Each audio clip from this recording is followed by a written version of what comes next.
Warahmatullahi wabarakatuh. Selamat pagi, salam sejahtera untuk kita semua. Sebelumnya, perkenalkan nama saya Dehan Tiansa dengan NIM 210590007. Dan pada video kali ini saya akan membahas mengenai proposal skripsi yang akan memenuhi tugas mata kuliah metodologi penelitian dengan dosen pembimbing yaitu Ibu Vidyarini Dwita, SE, MM, PhD. Baiklah, langsung saja masuk pada pembahasan mengenai proposal skripsi saya ini. Yang pertama yaitu biodata saya sendiri, yaitu sudah saya sebutkan, nama saya adalah Dehan Tiansa dengan NIM 210590007, Prodi Manajemen NK dengan konsentrasi pemasaran. Baiklah, adapun judul dalam proposal ini yaitu pengaruh konten kreator dan konten marketing terhadap customer engagement, yang mana ini merupakan studi pada platform TikTok Shop. Langsung saja kita masuk ke dalam bab 1, yaitu pendahuluannya. Adapun latar belakang dari penelitian ini, yaitu dikarenakan adanya pesatnya perkembangan teknologi modern yang telah menciptakan budaya dan kebiasaan baru, yang mana begitu banyak hal-hal yang dipengaruhi oleh teknologi yang semakin canggih, perkembangan teknologi yang telah melahirkan berbagai macam platform e-commerce, tentunya membawa dampak pada cara pemasaran dari penjual kepada customer-nya. Dan salah satu media yang dapat dijadikan sebagai wadah aktivis mendekatan antara customer dan pihak promosi produk adalah fitur TikTok Shop. Nah, tapi dalam melibatkan content creator dalam konten marketing, saya menyadari bahwa ada beberapa masalah yang dialami oleh content creator seperti komentar negatif dan ketidaksukaan seseorang terhadap konten yang dibikinnya tersebut. Dan apakah hal ini akan mempengaruhi customer engagement terhadap pelanggan dan konten creator tersebut. Maka itulah yang membuat saya tertarik untuk mengangkat topik ini sebagai penelitian saya. Selanjutnya kita akan membahas mengenai identifikasi masalah. Adapun identifikasi masalahnya, yang pertama adalah keterbatasan legalitas TikTok sebagai platform e-commerce. Yang kedua, adanya persaingan yang ketat di platform e-commerce. Selanjutnya ada respon negatif terhadap konten kreator. Dan yang keempat ada variabilitas efektivitas konten marketing. Selanjutnya ada keamanan dan privasi pengguna, ketergantungan pada influencer, dan yang terakhir ada tantangan dalam pengukuran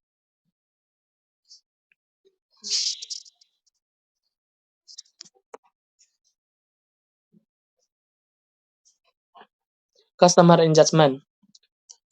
Selanjutnya, kita akan membahas mengenai batasan masalah, di mana pada penelitian ini saya hanya memberikan batasan masalah yang hanya berfokus terhadap pengaruh konten kreator dan konten marketing terhadap customer engagement, yaitunya studi pada platform TikTok Shop tentunya. Next, kita akan membahas tentang rumusan masalah. Di sini ada 4 rumusan masalah yang akan dibahas. Yang pertama adalah bagaimana peran konten kreator dalam strategi pemasaran atau konten marketing di TikTok Shop, dan sejauh mana kontribusi mereka dalam meningkatkan customer engagement. Yang kedua ada mengenai bagaimana respon dan interaksi antara pelanggan dengan konten kreator di TikTok Shop. Hal ini termasuk juga dampak dari komentar negatif dan ketidaksukaan terhadap konten kreator terhadap customer engagement. Rumusan masalah yang ketiga ada sejauh mana efektivitas konten marketing dalam meningkatkan customer engagement yang dapat diamati dalam konteks penggunaan TikTok Shop dengan mempertimbangkan berbagai faktor seperti jenis konten, strategi distribusi, dan target audiens. Dan yang terakhir, rumusan masalahnya yaitu apa peran dan dampak dari influencer atau TikTokers dalam mempengaruhi perilaku pembelian konsumen di TikTok Shop, dan bagaimana strategi pemasaran melalui influencer dapat mempengaruhi customer engagement tersebut. Selanjutnya kita akan membahas mengenai tujuan penelitian. Tujuan penelitian di sini ada 5, yang pertama adalah untuk menganalisis peran konten kreator dalam menciptakan konten yang menarik dan relevan untuk mengkomunikasikan merek atau produk kepada audiens di TikTok Shop. Yang kedua ada menilai efektivitas dari strategi konten marketing yang ditetapkan dalam mempromosikan produk atau merek di TikTok Shop. Yang ketiga ada mengukur tingkat customer engagement yang terjadi sebagai hasil dari interaksi konsumen dengan konten yang diproduksi. Tujuan penelitian yang keempat adalah menganalisis respon dan interaksi antara konsumen dengan konten kreator di TikTok Shop. Dan tujuan penelitian yang terakhir ada memberikan pemahaman yang lebih mendalam tentang dinamika interaksi antara konten kreator, konten marketing, dan customer engagement di platform TikTok Shop. Selanjutnya kita akan membahas mengenai manfaat penelitian. Adapun manfaat dalam penelitian ini adalah pemahaman yang lebih mendalam mengenai konten kreator, konten marketing, dan customer engagement, serta hubungan antara ketiga variabel tersebut. Yang kedua adalah optimasi strategi pemasaran, di mana pada penelitian ini kita akan memahami tentang pengoptimalan dan bagaimana cara strategi pemasaran yang baik dalam memanfaatkan media sosial, utamanya TikTok Shop, serta memanfaatkan konten kreator dan konten marketing sehingga dapat meningkatkan penjualan dan efektivitas dalam pemasaran tersebut. Yang ketiga adalah peningkatan efisiensi promosi. Seperti yang dikatakan tadi bahwa TikTok Shop dapat meningkatkan efisiensi dalam promosi produk yang akan menimbulkan berbagai macam hubungan antara penikmat atau penonton TikTok dengan dengan konten kreator serta konten yang dibuat oleh konten kreator tersebut. Yang keempat adalah peningkatan keterlibatan konsumen, di mana customer engagement tentunya akan terpengaruh oleh konten-konten yang dibuat oleh konten kreator dalam TikTok Shop tersebut. Yang kelima ada daya saing yang lebih baik, di mana konten yang dibuat adalah tergantung pada tingkat kemampuan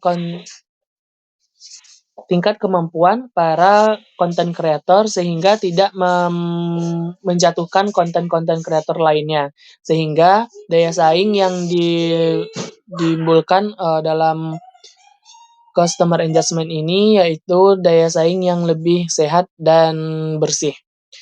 Yang terakhir adalah kontribusi terhadap pengetahuan akademis, di mana pada penelitian ini dimanfaatkan dapat menjadikan acuan terhadap para mahasiswa atau pelajar-pelajar lain yang akan mengangkat topik yang sama dan dapat dijadikan acuan sebagai bahan bacaan juga. Selanjutnya kita masuk ke dalam bab 2-nya yaitu tinjauan pustaka, di mana kajian pustaka akan membahas mengenai customer engagement, di mana pengertian customer engagement sendiri adalah semua hubungan yang baik antara pemilik usaha dan customer tentunya.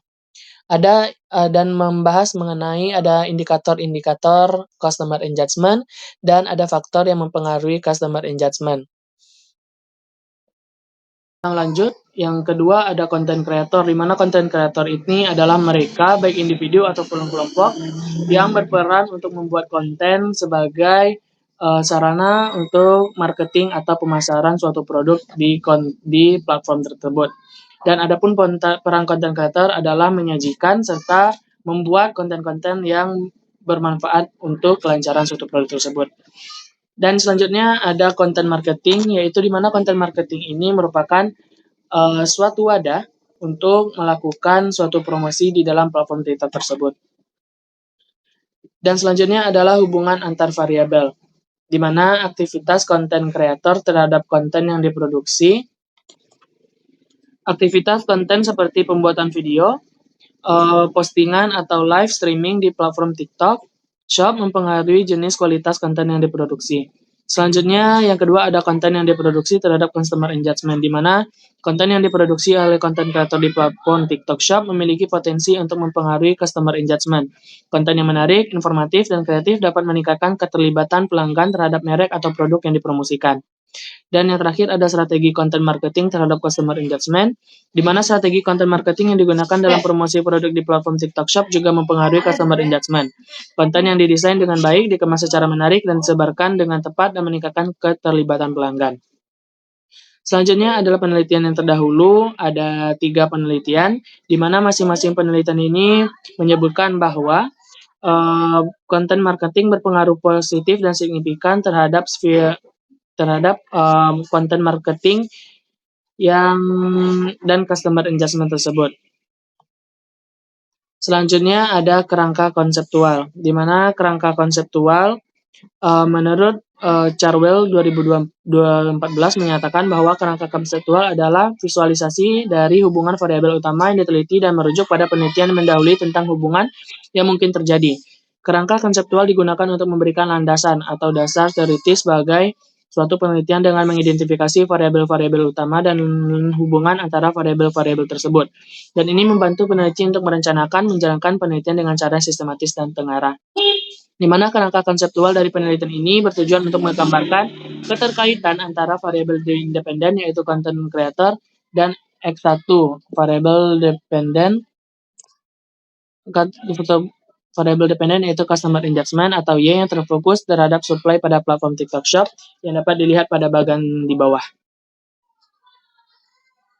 Yang selanjutnya adalah hipotesis, di mana terdapat 3 hipotesis di sini. Yang pertama adalah terdapat pengaruh signifikan antara content creator di TikTok Shop dengan customer engagement. Hipotesis kedua terdapat hubungan yang signifikan antara content marketing terhadap customer engagement. Dan hipotesis terakhir terdapat hubungan yang signifikan antara content creator dan content marketing terhadap customer engagement. Baiklah, kita masuk kepada bab ketiga, yaitu mengenai metode penelitian. Di mana yang pertama kita membahas jenis penelitian. Di mana jenis penelitian ini adalah penelitian kuantitatif, di mana metode penelitian ini berfokus pada pengumpulan dan analisis data berbentuk angka untuk menjawab penelitian. Dalam penelitian ini, pendekatan kuantitatif digunakan untuk mengukur sejauh mana content creator dan content marketing mempengaruhi customer engagement di TikTok Shop. Data yang dikumpulkan diolah secara statistik mendapatkan hasil yang objektif, dan metode penelitian digunakan adalah penelitian bersifat deskriptif dan kausa. Penelitian ini diukur menggunakan software Smart PLS, yaitu dengan Structural Equation Modeling atau SEM. Lokasi dan waktu penelitian yaitu dilakukan di Kota Padang, Sumatera Barat. Waktu yang akan digunakan untuk melaksanakan penelitian yaitu pada tahun 2024. Alasannya karena akan memudahkan memfokuskan penelitian yang mengumpulkan dan memerlukan batas wilayah tersebut. Selanjutnya ada populasi dan sampel, di mana populasi dan penelitian ini adalah semua pengguna aktif TikTok Shop di Kota Padang. Mereka adalah individu yang secara aktif berinteraksi dan berbelanja melalui platform tersebut. Dan peneliti menggunakan sampling acak untuk mendapatkan sampel yang representatif dari seluruh pengguna aktif TikTok Shop. Dan jumlah responden minimal pada penelitian ini adalah sebanyak 150 orang. Definisi operasional variabel yaitu variabel X1 yaitu content creator dan content marketing X2-nya, dan variabel endogen yaitu customer engagement yang sudah dijelaskan sebelumnya tadi. Ada instrumen dan teknik pengumpulan data. Yang pertama ada sumber data. Digunakan adalah data primer dan data sekunder. Primer berarti pengguna TikTok yang memilih fitur TikTok Shop di Kota Padang, dan data sekundernya itu didapat dengan literasi dan membaca. Yang kedua ada instrumen. Dalam pengumpulan data ini menggunakan kuesioner yang disusun secara skala Likert, yang artinya setiap jawaban mempunyai nilai yang telah bisa dilihat dalam PPT. Ada sangat setuju, netral, tidak setuju, dan sangat tidak setuju. Yang masing-masing memiliki nilai yang berbeda, dari 1 sampai 5. Yang ketiga ada teknik pengumpulan data. Dalam penelitian ini yaitu menggunakan pendekatan kuantitatif. Seluruh responden akan dibagikan kuesioner secara online dan diisi melewati pertanyaan-pertanyaan yang dijawab sesuai dengan skala tersebut. Yang ketiga ada teknik analisis data. Ada analisis deskriptif, yaitu verifikasi dengan langkah-langkah memverifikasi data, menghitung nilai jawaban, dan menghitung rata-rata atau mean.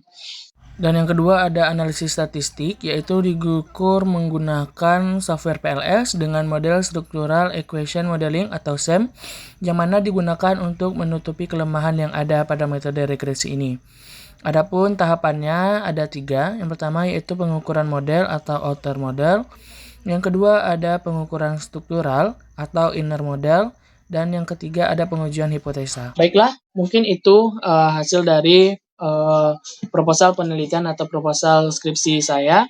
Apabila ada salah dan kurangnya, saya mohon maaf. Terima kasih atas perhatiannya. Saya akhiri dengan Assalamualaikum warahmatullahi wabarakatuh.